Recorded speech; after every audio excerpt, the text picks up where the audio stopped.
Lagyan natin ng konting buhay itong corner na to using an artificial plant. Let's unbox our artificial plant. Ito ay hindi ko maalala kung anong tawag sa tree, pero marami siyang variations. And this one I think is around 120 centimeter.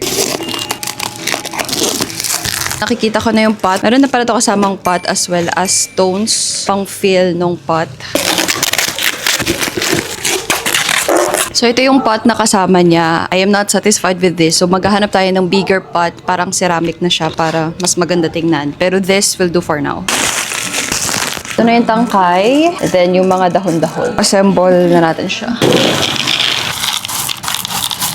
Here's a close-up look nung dahon. Makapal siya. Para talaga siyang totoong plant. Insert lang natin tong mga to dito. 2 down.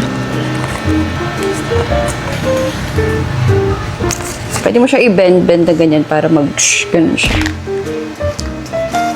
Medyo weird pa siya tignan ngayon, but let's just trust the process. Also, medyo tumba-tumba siya. Hindi pa siya ganun ka-secure. Konti na lang. So, this is the finished product. I am satisfied. Sobrang ganda niya. Kaya pala siya lumulundo kasi kailangan talaga malagay mo muna lahat ng leaves niya. This is 100 centimeter high and then meron siyang 47 na leaves. Lagyan na natin siya dun sa corner. So, there you go. Hindi na siya mukhang plain tingnan.